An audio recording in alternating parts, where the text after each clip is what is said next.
Assalamualaikum warahmatullahi wabarakatuh.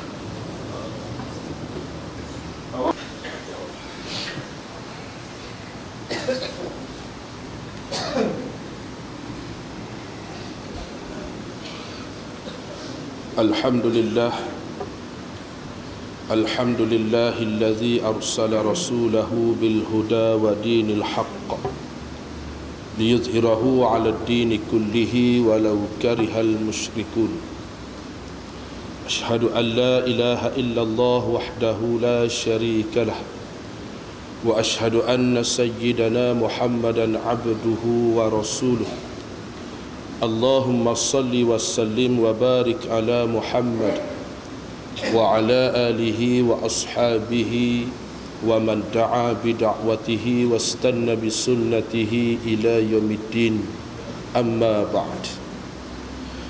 Ya ayyuhalladzina amanu taqullaha haqqa tuqatih wa la tamutunna illa wa antum muslimun. Wahai sekalian yang beriman, bertakwalah kamu kepada Allah dengan sebenar-benar takwa, dan janganlah kamu mati melainkan dalam keadaan kamu mengislamkan diri kamu. Sidang Jumaat yang dikasihi dan dirahmati oleh Allah Subhanahu wa ta'ala, marilah bersama-sama kita mempertingkatkan ketakwaan kita kepada Allah Subhanahu wa ta'ala dengan kita melaksanakan segala titah perintahnya dan kita menjauhi akan segala larangannya. Mudah-mudahan kita sekaliannya tergolong di kalangan orang-orang yang beroleh kejayaan di dunia dan di akhirat.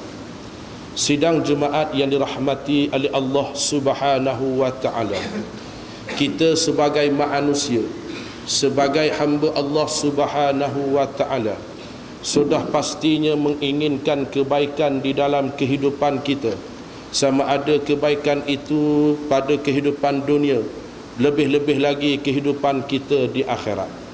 Maka jika kita menginginkan kebaikan pada diri kita, sama ada di dunia mahupun kebaikan itu di akhirat, maka hendaklah kita berusaha, kita mencari akan kebaikan itu selagi mana Allah Subhanahu wa ta'ala masih lagi memberikan, meminjamkan kepada kita nyawa. Salah seorang daripada sahabat Nabi sallallahu alaihi wasallam yang bernama Abdullah bin Mas'ud ataupun terkenal dengan panggilan Ibnu Mas'ud radhiyallahu anhu pernah menyatakan, la khaira fihim illa tatabawat tuqa wa la khaira fihim illa alimun wal muta'allimun. Maksudnya, kata Ibnu Mas'ud radhiyallahu anhu, tidak ada kebaikan bagi mereka kecuali mereka yang bertaubat dan bertakwa kepada Allah, dan tidak ada kebaikan bagi mereka kecuali mereka yang mempunyai ilmu dan mereka yang mempelajari akan ilmu. Keempat-empat ciri ini merupakan ciri yang terbaik yang mesti kita laksanakan di dalam kehidupan kita. Sebagaimana yang telah Ibnu Mas'ud nyatakan, ciri kebaikan yang pertama bagi setiap hamba Allah Subhanahu wa ta'ala iaitulah mereka yang bertaubat kepada Allah. Kita sebagai manusia biasa, manusia yang lemah, yang tidak dapat lari daripada melakukan dosa, yang tidak dapat lari daripada melakukan maksiat kepada Allah, sama ada kita sedar mahupun tidak. Tetapi kasihnya Allah Subhanahu wa ta'ala kepada kita, Allah Subhanahu wa ta'ala telah memberikan kita suatu peluang untuk memperbaiki akan kehidupan kita, untuk mensucikan segala kekotoran-kekotoran yang ada pada hati kita dan membersihkan diri kita daripada segala dosa, iaitulah kita bertaubat kepada Allah Subhanahu wa ta'ala. Rasulullah sallallahu alaihi wasallam telah menyatakan kepada kita, at-taibu minadz-dzambi kaman la dzambalahu. Orang yang bertaubat terhadap dosanya seolah-olah mereka tidak mempunyai apa-apa dosa. Kasihnya Allah Subhanahu wa ta'ala kepada kita bila mana kita bertaubat dengan sebenar-benar taubat, maka Allah Subhanahu wa taala akan mengampunkan segala dosa-dosa kita. Mahupun dosa kita itu sebesar gunung, dosa kita itu sebanyak pasir ataupun buih di lautan. Tetapi dengan syarat, taubat yang kita laksanakan itu, taubat yang ingin kita lakukan, mestilah bertepatan dengan rukun dan juga syarat-syaratnya, seperti mana yang telah dinyatakan oleh Syekh Abdul Qadir Al-Mandili rahimahullahu ta'ala di dalam kitabnya Penawar Bagi Hati. Kata beliau, taubat merupakan salah satu di antara ibadat kita kepada Allah Subhanahu wa ta'ala. Maka taubat itu mesti mempunyai rukun dan mestilah mempunyai syaratnya. Maka rukun taubat mempunyai 3 perkara. Yang pertamanya adalah menyesal akan segala dosa dan maksiat yang telah kita lakukan kepada Allah Subhanahu wa ta'ala. Tidak sah taubat kita bila mana kita ingin menyatakan kita bertaubat tetapi kita tidak ada rasa menyesal, tidak datang rasa penyesalan di dalam diri kita terhadap dosa dan maksiat yang telah pun kita lakukan. Al-Imam Ghazali rahimahullahu ta'ala menyatakan, sebaik-baik daripada penyesalan ketika mana seseorang itu bertaubat kepada Allah, hendaklah mereka mencucurkan air mata mereka kerana menyesal akan segala dosa dan maksiat yang telah kita lakukan.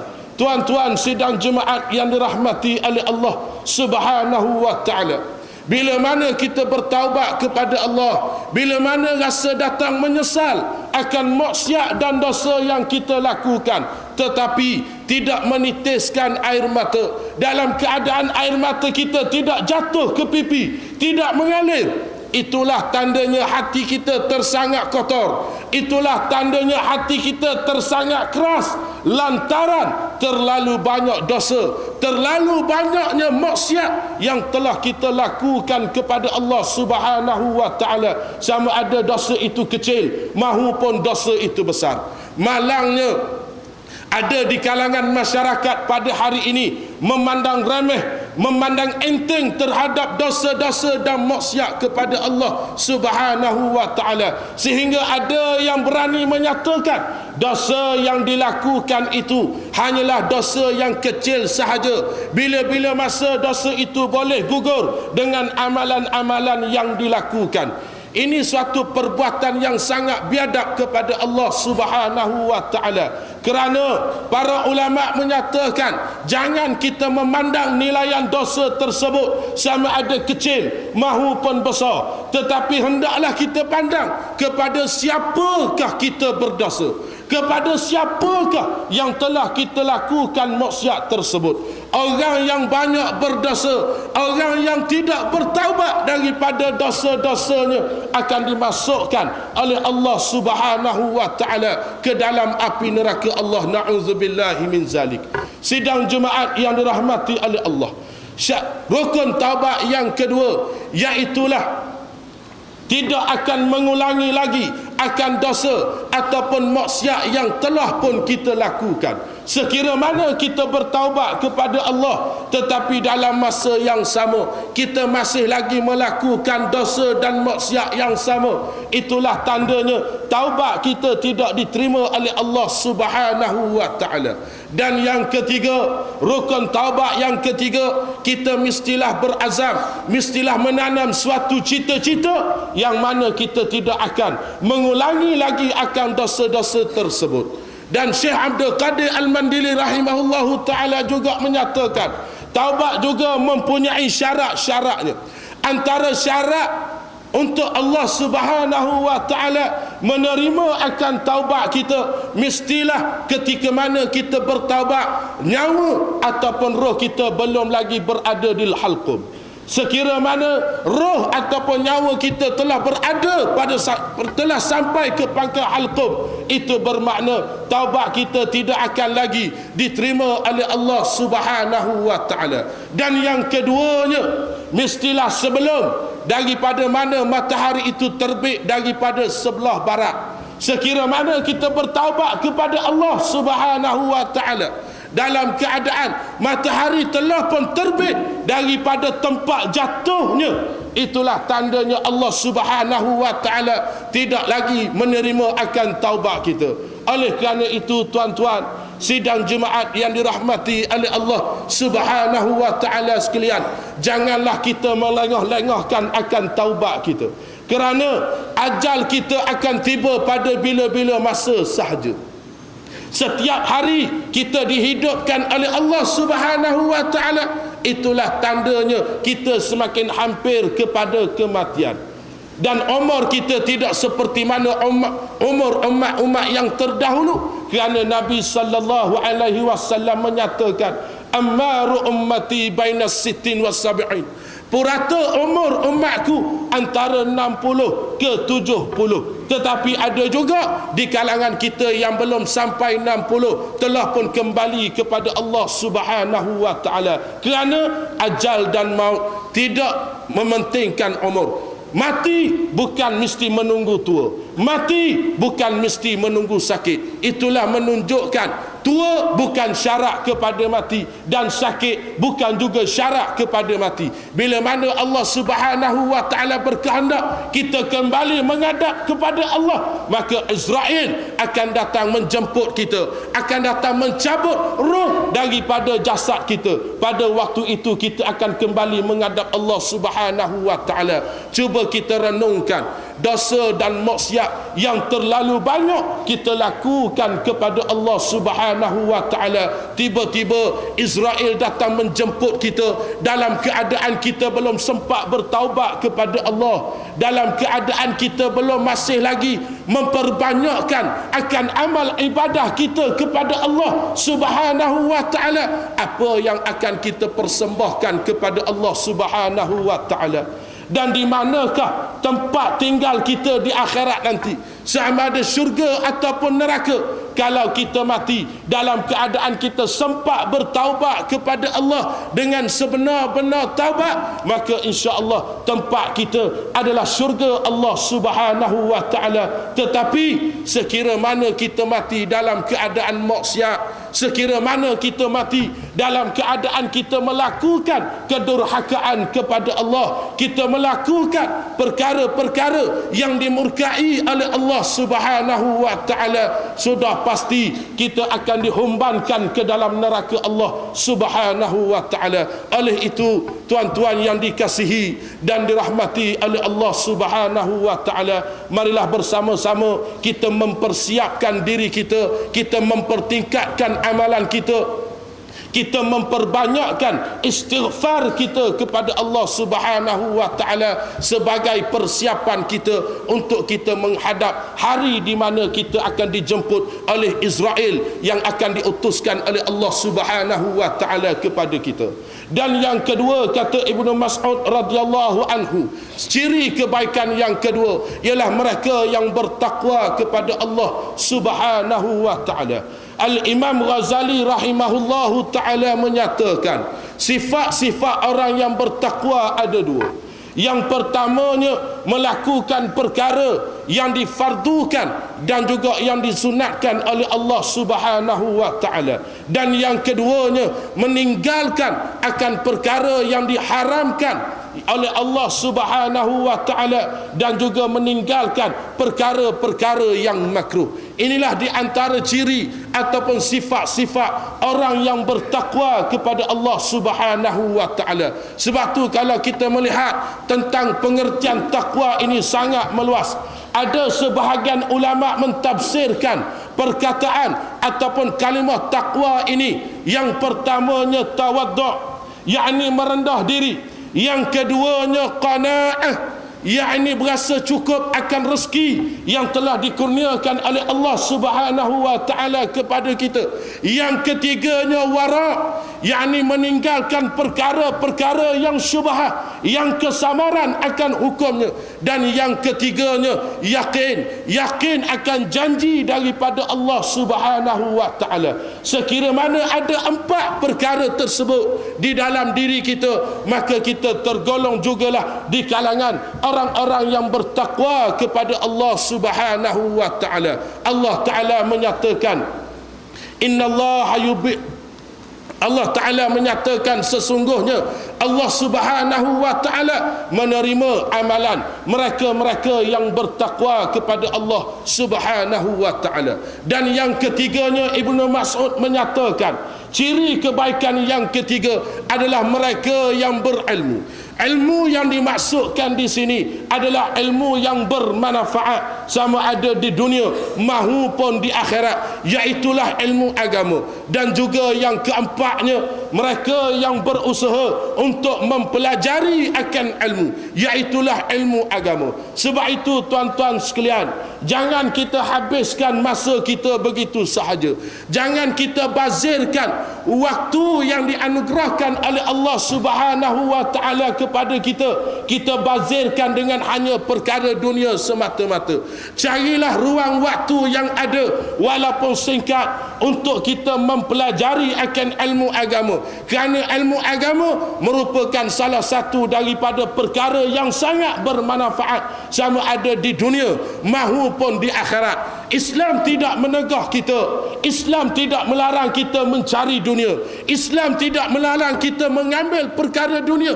Ambillah dan carilah, tetapi jangan abaikan akhirat. Jangan abaikan daripada mana kita mengumpul bekalan untuk kita balik bertemu dengan Allah Subhanahu wa Ta'ala. A'udzu billahi minasyaitonir rajim. Wal 'asri innal insana lafi khusr إلا الذين آمنوا وعملوا الصالحات وتواصوا بالحق وتواصوا بالصبر. بارك الله لي ولكم في القرآن العظيم ونفعني وإياكم بما فيه من الآيات والذكر الحكيم وتقبل مني ومنكم تلاوته إنه هو السميع العليم. أقول قولي هذا وأستغفر الله العظيم لي ولكم ولسائر المسلمين والمسلمات والمؤمنين والمؤمنات فاستغفروه فيا فوز المستغفرين ويا نجاة التائبين.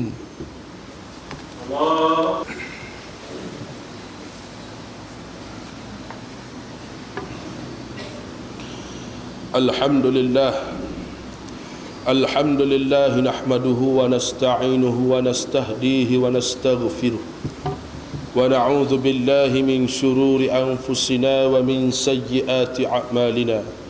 من يهده الله فلا مضل له ومن يضلل فلا هادي له. أشهد أن لا إله إلا الله وحده لا شريك له وأشهد أن سيدنا محمدا عبده ورسوله.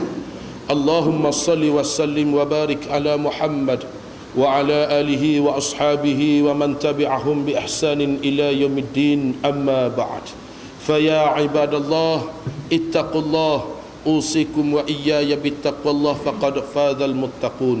Sidang jemaat yang dikasihi dan dirahmati oleh Allah Subhanahu wa Ta'ala, sekali lagi saya berpesan kepada diri saya dan kepada tuan-tuan, marilah kita sama-sama mempertingkatkan ketakwaan kita kepada Allah Subhanahu wa Ta'ala dengan kita melaksanakan segala titah perintahnya dan kita menjauhi akan segala larangannya. Allah Subhanahu wa Ta'ala menyatakan, wa tazawwadu fa inna khairaz zadi taqwa. Carilah bekalan, maka sebaik-baik bekalan itu adalah ketakwaan kita kepada Allah Subhanahu wa Ta'ala. Sidang jemaat yang dikasihi dan dirahmati oleh Allah Subhanahu wa Ta'ala, sebagaimana yang telah disampaikan kepada kita sebentar tadi, maka mimbar ingin menyeru sekali lagi, selepas daripada salat Jumaat nanti sama-sama kita mendirikan salat sunat hajat, memohon kepada Allah Subhanahu wa Ta'ala agar saudara kita dipermudahkan urusannya dan disembuhkan daripada penyakit dan musibah yang telah ditimpakan oleh Allah Subhanahu wa Ta'ala kepada beliau. Dan selepas daripada itu sama-sama kita menghulurkan sedikit daripada rezeki yang telah dianugerahkan oleh Allah Subhanahu wa Ta'ala kepada kita untuk Don Tanjung Lumpur, yang mana kita sedia maklum Don Tanjung Lumpur diwakili oleh Yang Muhammad Ustaz Rosli bin Abdul Jabbar, yang mana daripada PAS dan Pakatan Rakyat, yang mana kita sedia maklum tidak ada sebarang bantuan, tidak ada sebarang peruntukan yang disediakan oleh pihak pemerintah. Inilah sifat keadilan yang mereka merasakan itu suatu yang sangat adil bagi mereka. Tetapi bagi kita yang berakal, bagi kita yang cerdik, bagi kita yang diberikan perasaan oleh Allah Subhanahu wa taala, itu merupakan suatu bentuk kezaliman yang dilakukan oleh ayah terhadap anak di dalam sebuah kerajaan. Maka kita sebagai saudara se-Islam yang berada di dalam satu jama'i, maka hendaklah kita memberikan pertolongan, kita memberikan bantuan, kita menghulurkan sedikit daripada rezeki yang telah dianugerahkan oleh Allah Subhanahu wa taala kepada kita. Jangan bimbang, setiap rezeki yang kita hulurkan, setiap wang ringgit yang kita sedekahkan, ada kebaikannya yang disediakan oleh Allah Subhanahu wa taala. Innallaha wa malaikatahu yusalluna 'alan nabi ya ayyuhalladzina amanu sallu 'alaihi wa sallimu taslima. Allahumma salli 'ala sayyidina Muhammad wa 'ala ali Muhammad kama sallaita 'ala Ibrahim wa 'ala ali Ibrahim wa barik 'ala Muhammad wa 'ala ali Muhammad kama barakta 'ala Ibrahim wa 'ala ali Ibrahim fil 'alamin innaka Hamidun Majid.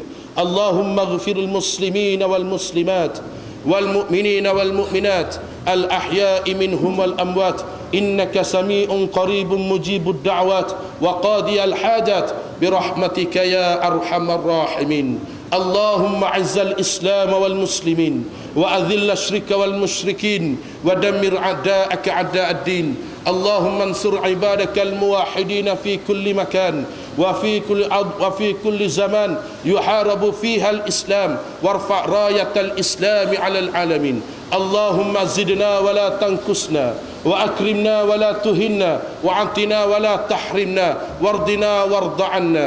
اللهم إنا نسألك حبك وحب من يحبك والعمل الذي يبلغنا حبك. ربنا ظلمنا أنفسنا وإن لم تغفر لنا وترحمنا لنكونن من الخاسرين. ربنا آتنا في الدنيا حسنة وفي الآخرة حسنة وقنا عذاب النار. عباد الله، إن الله يأمر بالعدل والإحسان وإيتاء ذي القربى وينهى عن الفحشاء والمنكر والبغي يعظكم لعلكم تذكرون. فاذكروا الله العظيم يذكركم واشكروه على نعمه يزدكم واسألوه من فضله يعطكم ولذكر الله أكبر والله يعلم ما تصنعون. أقيم الصلاة.